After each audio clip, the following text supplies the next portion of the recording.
लालू यादव और उनके परिवार पर सीबीआई के छापे के करीब 50 घंटे से ज्यादा का वक्त बीत चुका है।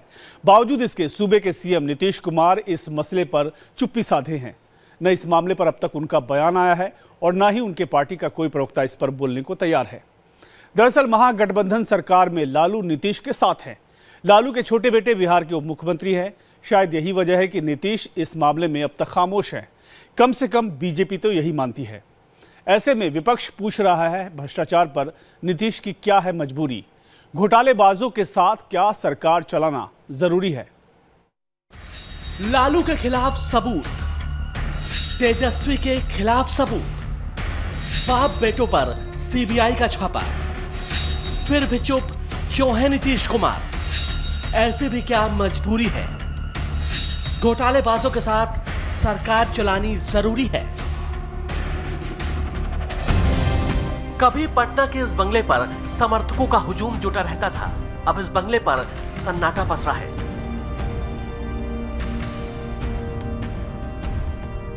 कभी यहीं से पूरे बिहार की दिशा और दशा तय होती थी।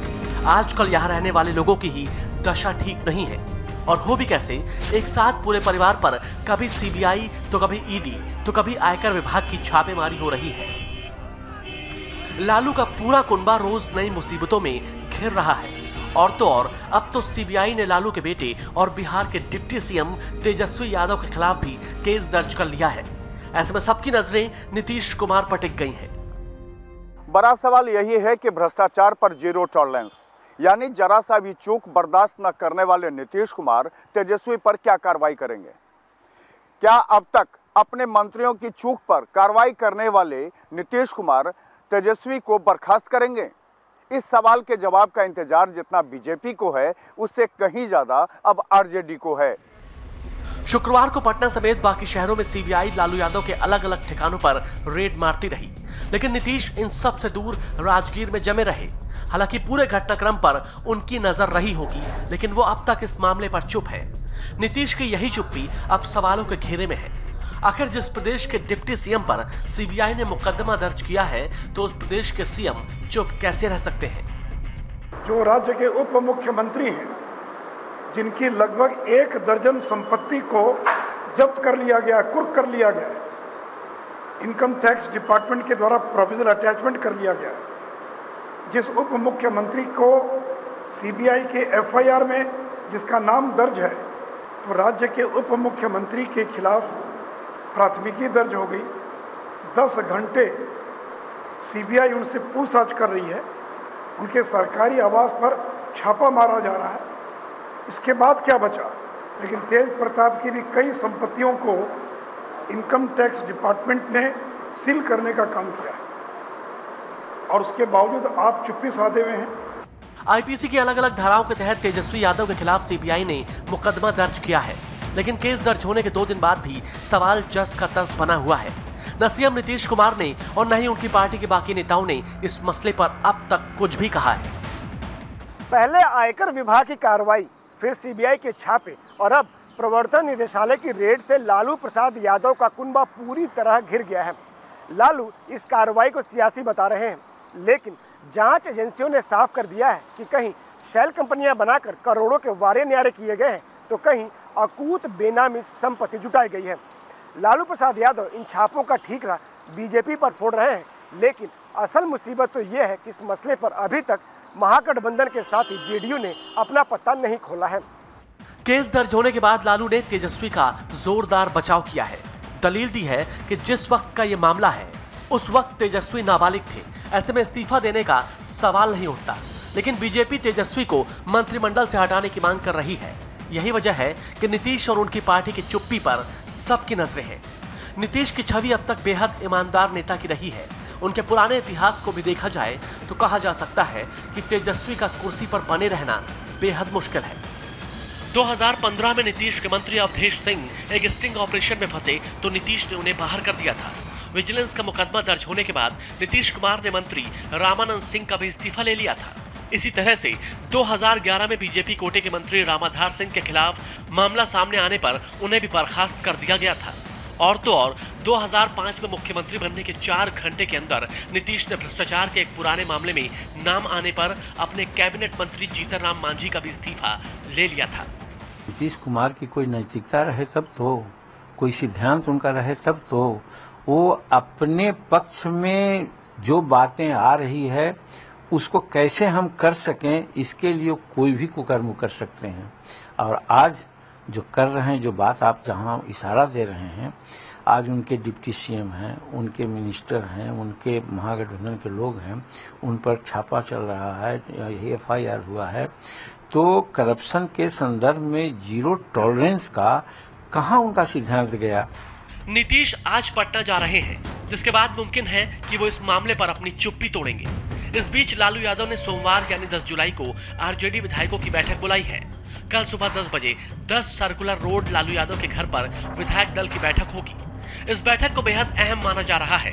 एक तरफ इस बैठक के बहाने अपनी ताकत दिखाने की कोशिश होगी, वहीं दूसरी ओर ये बैठक नीतीश पर दबाव बनाने की भी रणनीति होगी। गांव में अकुलाहट है, क्रोध है, बेचैनी है, बौखलाहट है, आग लगने ही वाली है। इस तरह का पावक संभर रहा है, मैं देख रहा हूँ। विधायकों को लामबंद करके लालू लंबी लड़ाई की ओर इशारा कर रहे हैं। ऐसे में नीतीश का कहते हैं और क्या करते हैं, ये आगे की दिशा तय करेगी। छापे भले ही लालू यादव और उनके परिवार पर पड़ा है, लेकिन मुसीबतें नीतीश कुमार की भी कम नहीं है। नीतीश महागठबंधन सरकार के मुखिया हैं। नीतीश सीएम की कुर्सी पर बैठे हैं, साथ में आरजेडी के 80 विधायकों का समर्थन। तेजस्वी पर कार्रवाई का सीधा मतलब है आरजेडी के समर्थन वापसी का खतरा। ऐसे में नीतीश के सामने मुश्किल है कि सुशासन बाबू की छवि बचाएं या फिर सरकार। तेजस्वी के मामले में कार्रवाई तो दूर, नीतीश और उनकी पार्टी की तरफ से अब तक कोई बयान भी नहीं आया है। दिल्ली से आनंद पांडे के साथ Prashant Jha, India TV, Patna. Lalu and family फिलहाल जांच एजेंसियों के रडार पर हैं। परिवार के किसी सदस्य के खिलाफ सीबीआई जांच कर रही है तो किसी के खिलाफ प्रवर्तन निदेशालय। लालू यादव के खिलाफ शुक्रवार को देश भर के 5 शहरों के 12 ठिकानों पर सीबीआई ने छापेमारी की। तो इस छापेमारी के 24 घंटे के भीतर ही लालू की बेटी और दामाद के 3 ठिकानों पर दिल्ली में ईडी ने रेड मारी। माना जा रहा है कि जल्दी ही मनी लॉन्ड्रिंग के इस केस में ईडी लालू की बेटी और दामाद से एक बार फिर से पूछताछ कर सकती है।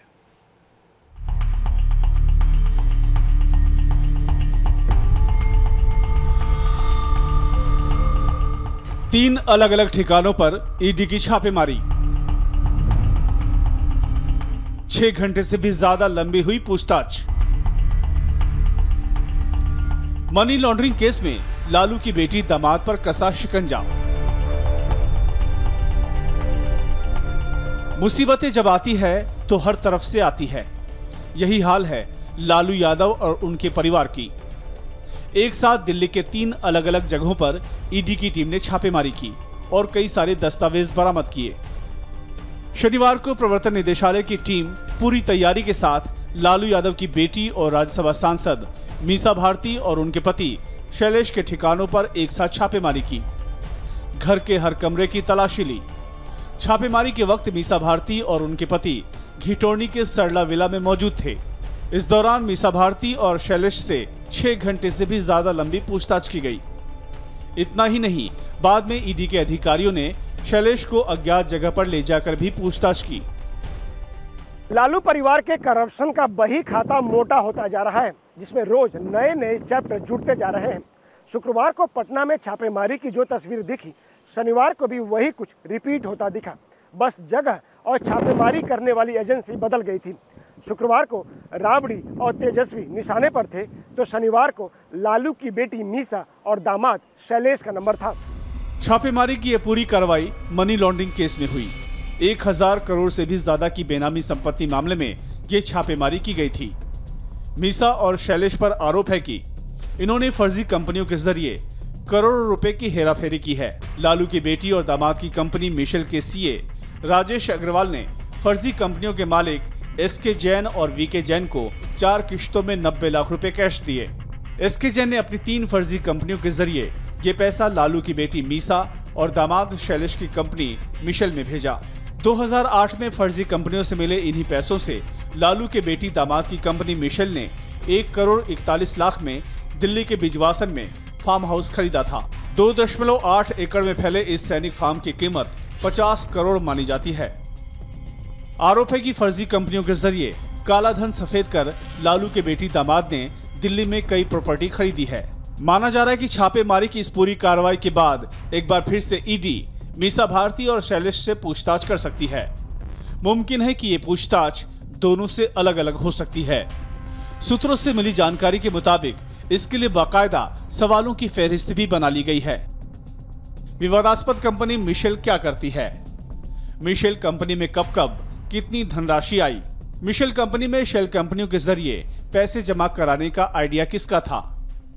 मिशेल कंपनी ने अपने ही शेयर पहले 1 करोड़ 20 लाख में शेल कंपनियों को किन हालातों में बेचे? वही शेयर मीसा और शैलेश ने मात्र 12 लाख में किन हालातों में खरीदे? बेनामी संपत्ति के मामले में घिरी मीसा भारती और उनके पति शैलेश कुमार 21 जून को इनकम टैक्स के सामने पेश हुए थे। इनकम टैक्स ने दोनों से करीब 6 घंटे तक पूछताछ की थी। इससे पहले 20 जून को एक बड़ी कार्रवाई में आयकर विभाग ने दिल्ली से पटना तक लालू प्रसाद यादव के परिवार की कई संपत्तियां जब्त कर ली थीं, जिसमें लालू की पत्नी राबड़ी देवी, पुत्र तेजस्वी यादव, पुत्री मीसा भारती, दामाद शैलेश कुमार और लालू की बाकी 2 बेटियां रागनी और चंदा की बेनामी संपत्तियां भी शामिल हैं। सूत्रों से मिली जानकारी के मुताबिक ईडी ने मीसा और शैलेश की कंपनी मिशेल से संबंधित कई महत्वपूर्ण दस्तावेज, फोन और कंप्यूटर जब्त कर लिए हैं। इन दस्तावेजों की जांच के बाद एक बार फिर से ईडी दोनों से पूछताछ कर सकती है। इस मामले में पहले ही मीसा शैलेश के सीए राजेश अग्रवाल गिरफ्तार किए जा चुके हैं। दिल्ली से आनंद पांडे के साथ प्रशांत झा, इंडिया टीवी, पटना। लालू के खिलाफ सबूत, तेजस्वी के खिलाफ सबूत, बाप बेटों पर सीबीआई का छापा, फिर भी चुप क्यों है नीतीश कुमार? ऐसे भी क्या मजबूरी है? घोटालेबाजों के साथ सरकार चलानी जरूरी है।